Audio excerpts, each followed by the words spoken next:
పేరు 10 ఏళ్ళు ఆల్మోస్ట్ 12 ఏళ్ళు. Believe that we have to create our own destiny, whatever it is.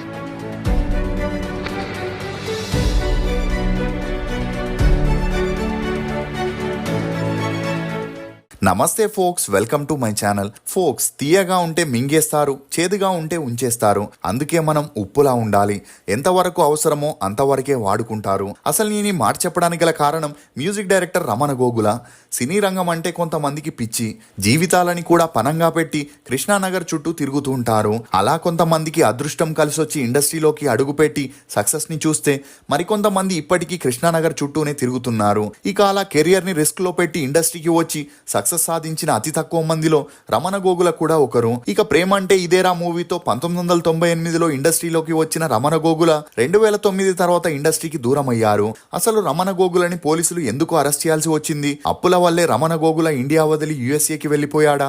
Pawan Kalyan తో రమణ గోగులకి ఉన్న విభేదాలేంటి? తన సంగీత వారసురాలిగా తన కూతుర్ని ఇండస్ట్రీలోకి తీసుకొస్తున్నాడా అనే నమ్మలేని నిజాన్ని ఈ వీడియోలో చెప్పడానికి నేను ప్రయత్నిస్తాను. మీరు మాత్రం ఈ వీడియోని పూర్తిగా చూడండి. గోగుల రమణమూర్తి అలియాస్ రమణ గోగుల. ఇతను 1972 జూన్ 13న ఆంధ్రప్రదేశ్లోని వైజాగ్లో ఒక మధ్యతరగతి బ్రాహ్మణ కుటుంబంలో జన్మించాడు. తండ్రి గోగుల మూర్తి గారు. ఇతను వైజాగ్లోని ఆంధ్ర యూనివర్సిటీలో ప్రొఫెసర్గా పనిచేస్తే తల్లి లాయర్గా పనిచేసేది. ఇక రమణ గోగులకి 2 చెల్లెలు కూడా ఉన్నారు. ఇదిలా ఉంటే రమణ గోగుల తన స్కూలింగ్ని వైజాగ్లోని టింపనీ స్కూల్లో చదివాడు. చదువుల్లో చురుగ్గా ఉన్న రమణకి ఒకసారి తన స్కూల్లో తోటి స్టూడెంట్ గిటార్ వాయిస్తూ స్కూల్లో మంచి గుర్తింపు పొందడం చూసి తను కూడా గిటారిస్ట్ అవ్వాలనుకున్నాడు.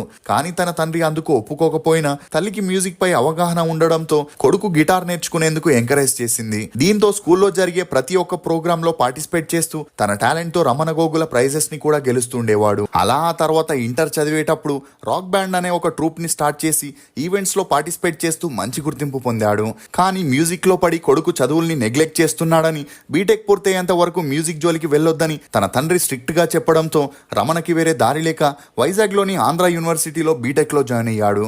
ఇక అలా ఎప్పుడైతే తన బీటెక్ పూర్తయిందో జాబ్ చేయడం ఇష్టం లేక మ్యూజిక్ పై మంచి పట్టుని సాధించి మైకల్ జాక్సన్, మడోనాలా పాప్ సింగర్ అవ్వాలని తన తండ్రితో ఎంఎస్ చేస్తానని చెప్పి యుఎస్ఏకి వెళ్లి ఎల్ఎస్ యూనివర్సిటీలో జాయిన్ అయ్యాడు. ఇక అలా ఒకవైపు చదువుకుంటూనే మరోవైపు పాప్ మ్యూజిక్ నేర్చుకుంటున్న సమయంలో యుఎస్ఏలో ఒక బ్యాండ్ ని క్రియేట్ చేసి గురువారం మరియు శనివారం బార్లో, ఈవెంట్స్ లో, కొన్నిసార్లు ఫంక్షన్స్ లో కూడా పర్ఫామ్ చేస్తూ డబ్బులు సంపాదించేవాడు. అలా 4 సంవత్సరాలు యుఎస్ఏలో ఉంటూ ఆల్బమ్ సాంగ్ చేయాలని ట్రై చేస్తూ ఫైనల్ గా ఇంగ్లీష్ లో ఇన్ సెర్చ్ ఆఫ్ సోల్ అనే ఒక ఆల్బమ్ ని చేశాడు. కానీ ఆ ఆల్బమ్ ని రిలీజ్ చేసేందుకు ఏ మ్యూజిక్ కంపెనీ ముందుకు రాకపోయేసరికి వేరే దారి లేక తనే సొంతంగా రిలీజ్ చేసిన అంతలా ఆదరణ పొందలేదు. దీంతో మాతృభాష తెలుగులో ఆల్బమ్ సాంగ్ చేస్తూ మధ్య మధ్యలో ఇంగ్లీష్ లిరిక్స్ ని యాడ్ చేస్తూ హాయ్ లైలా అనే సాంగ్ ని యుఎస్ఏలో రికార్డ్ చేసి 1996లో ఇండియాకి వచ్చి ఆ సాంగ్ కి వీడియో షూటింగ్ చేసి క్యాసెట్ రూపంలో రిలీజ్ చేయగా 2 తెలుగు రాష్ట్రాల్లో మంచి ఆదరణ లభించడంతో పాటు ఆ సాంగ్ ని విన్న హీరో వెంకటేష్ కి కూడా బాగా నచ్చింది. దీంతో డైరెక్టర్ జయంతి పరాంజికి తన గురించి చెబుతూ తమ అప్కమింగ్ మూవీ అయిన ప్రేమ అంటే ఇదేరాలో రమణ గోగులని మ్యూజిక్ డైరెక్టర్ గా ఫిక్స్ చేయాలని తమకి తెలిసిన మేనేజర్ ద్వారా అతన్ని కాంటాక్ట్ అయి ఆఫీస్ కి కూడా పిలవడం జరిగింది.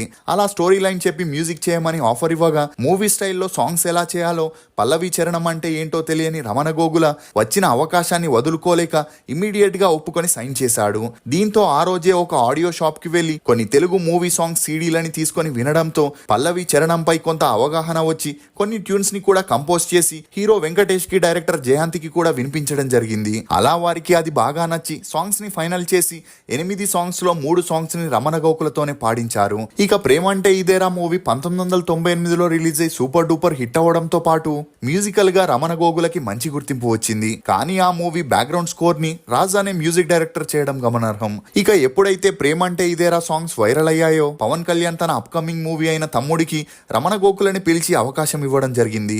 ఇక అలా ఈ మూవీ కూడా 1999లో రిలీజ్ అయి బ్లాక్ బస్టర్ హిట్ అవ్వడంతో పాటు 6 సాంగ్స్ లో 5 సాంగ్స్ ని రమణ గోగుల పాడడం విశేషం. అలా అప్పటి నుండి పవన్ కళ్యాణ్ తో రమణ గోగులకి పెరిగిన స్నేహంతో బద్రి, జానీ, అన్నవరం అనే మూవీస్ కి మ్యూజిక్ చేసే ఛాన్స్ ఇచ్చాడు. అంతేకాకుండా కన్నడ, తమిళ భాషల్లో బద్రి, తమ్ముడు రీమేక్ మూవీస్ కి కూడా మ్యూజిక్ చేయడం ద్వారా అక్కడ కూడా తన అరంగేట్రం చేశాడు. కానీ రమణ గోగుల ప్రతి మూవీలో సాంగ్స్ మాత్రమే కంపోజ్ చేస్తూ బ్యాక్గ్రౌండ్ స్కోర్ ని తను చేయకపోవడం, డైరెక్టర్లు బీజిఎం కోసమే మరో మ్యూజిక్ డైరెక్టర్ ని పెట్టుకోవాల్సి రావడంతో ఇతనికి స్టార్ హీరోలు స్టార్ డైరెక్టర్లు ఛాన్సులు ఇచ్చేందుకు వెనకడుగు వేశారు. దీంతో రిలాక్స్, దమ్, ఆప్తుడు, చిన్నోడు, వియ్యాల వారి కయ్యాలు అనే మీడియం బడ్జెట్ మూవీస్ ని చేయగా ఆ మూవీస్ అన్ని ఫ్లాప్ అవ్వడం జరిగింది. అందుకు తోడు అన్ని మూవీస్ లో ఒకే రకమైన సాంగ్స్ ఉండడంతో జనాలకి కూడా బోర్ కొట్టి రమణ గోగులకి అవకాశాలు తగ్గుతూ వచ్చాయి. ఇక ఆ మధ్యలో లక్ష్మి, యోగి అనే మూవీస్ తో కంబ్యాక్ ఇచ్చేందుకు ప్రయత్నించిన వాటి ద్వారా ఇతనికి ఎటువంటి ప్రయోజనం కలగలేదు. ఇక అలా తన మ్యూజిక్ తోనే మూవీస్ హిట్ అవుతున్నాయనుకున్న రమణ గోగుల తనే ప్రొడ్యూస్ చేస్తే మంచి ప్రాఫిట్స్ వస్తాయని సుమన్ ని హీరోగా, కృతి కర్బందన్ ని హీరోయిన్ గా పెట్టి బోని అనే మూవీని స్టార్ట్ చేయాలనుకున్నాడు. ఇక అలా మొత్తం బడ్జెట్ పెట్టేంత డబ్బులు తన దగ్గర లేకపోవడంతో గ్రీన్ మ్యాంగో ప్రొడక్షన్ ఫౌండర్స్ అయిన అనిత, రఘువీర్ దగ్గర 3 కోట్ల డబ్బుని అప్పు చేసి మూవీని కంప్లీట్ చేసి 2009 జనవరి 12న రిలీజ్ చేయగా ఆ మూవీకి ఓపెనింగ్స్ రాక అటర్ ఫ్లాప్ అయింది. ఇక అలా పోయిన చోటే వెతుక్కోవాలి అన్నట్లు మళ్ళీ డైరెక్టర్ తేజ డైరెక్షన్ లో 1000 అబద్ధాలు అనే మరో సినిమాకి కో ప్రొడ్యూసర్ గా మరికొంత డబ్బుని అప్పు తెచ్చి మరీ చేసిన ఆ మూవీ కూడా అటు వచ్చి ఇటు వెళ్ళిపోయిందని చెప్పొచ్చు. ఇక అలా తనకి అప్పిచ్చిన ఫైనాన్షియర్స్ తమకి డబ్బు తిరిగి ఇవ్వాలని ప్రెషర్ పెట్టడంతో రమణ గోగుల ఆ ప్రెషర్ ని తట్టుకోలేక బెంగళూరుకి తన మకాన్ని మార్చేశాడు. దీంతో ఫైనాన్షియర్స్ అందరూ సెంట్రల్ క్రైమ్ స్టేషన్ కి కంప్లైంట్ చేయడంతో 2009 అక్టోబర్ 22న సిసిఎస్ వారు రమణ గోగులని అరెస్ట్ చేసి హైదరాబాద్ కి తీసుకురావడం జరిగింది. దీంతో ఈ న్యూస్ అన్ని చోట్ల హల్చల్ అయింది. ఇక అలా తనకున్న ఫైనాన్షియల్ ప్రాబ్లమ్స్ లో పడి మ్యూజిక్ వైపు దృష్టి సారించకపోవడంతో పవన్ కళ్యాణ్ రమణ గోగుల ప్లేస్ లో దేవిశ్రీ ప్రసాద్ ని తీసుకురావడం జరిగింది. అలా రమణ గోగులకి పవన్ కళ్యాణ్ కి అప్పటి నుండి మనస్పర్ధాలు మొదలయ్యాయని చెప్పొచ్చు. అంతేకాకుండా తను అరెస్ట్ అయినప్పుడు ఇండస్ట్రీ నుండి ఎవరు తనకి సపోర్ట్ చేయకపోవడంతో ఇండస్ట్రీ పైనే విరక్తి చెంది ఊర్లో ఉన్న తన ఇల్లు, ల్యాండ్స్ ని అమ్మేసి అప్పులన్నింటినీ కట్టడం జరిగింది. అలా ఆ తర్వాత బెంగళూరులో ఉంటూ ఎడ్యుకేషన్ కి సంబంధించిన లిక్విడ్ క్రిస్టల్ అనే స్టార్టప్ కంపెనీని కూడా స్టార్ట్ చేశాడు.